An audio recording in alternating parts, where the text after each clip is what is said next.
Баршаңызға сәлем, қайырлы күн. Бүгін сіздермен үй жағдайында өте оңай жасалатын коржикті жасайтын боламыз. Рецептіні соңына дейін қараңыздар. Біз ең алдымен қантқа ыстық сүтімізді құйып, жақсылап араластырып қоямыз. Осы сүтімізді бір шетке ала тұрамыз да, бір таза шұңғыл ыдысқа бір жұмыртқамызды, бөлме температурасындағы жұмсақ сары майымызды салып, жақсылап венчикпен араластырып аламыз. Достар, барлық заттың мөлшерін төменде описание бөліміне жазып қоямын, сол жерден қарасаңыздар болады. Жақсылап араластырып алғаннан соң жаңағы ыстық сүтімізді қосып, тағы да бір венчикпен жақсылап араластырып аламыз.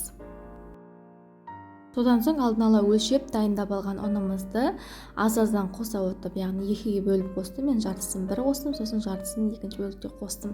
Содан соң 1,5 шай қасық разрыхлителімізді салып, осы ұнның үстіне барлығын жақсылап араластырып, жұмсақ қолға жабысатындай қамыр иеміз. Мінекей біздің қамырымыз шамамен осылай жұмсақ, кішкене қолға жабысатындай болып шығады. Енді осы дайын болған қамырымызды целлофанға, пищевых пленкаға салып, жарты сағатқа, 1 сағатқа холодильникке салып қоямыз. Арада уақыт өткеннен соң қамырымыз кішкене қатаяды. Содан соң кішкене ұн сеге отырып, қамырымызды оқтаудың көмегімен жаятын боламыз. Қатты жұқа қылып қажет емес. Дәл видеода көрсеткендей қалыңдау етіп жайып алсаңыздар жеткілікті.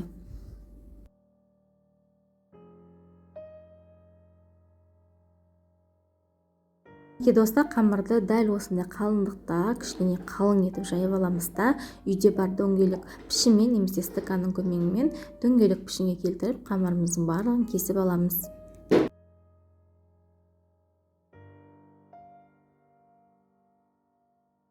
Мінекей қамырымыздың қалыңдығы дәл осындай болуы тиіс. Енді кезекте шетінен қалған қамырларды жинап алып, оларды да коржикті жасап аласыздар.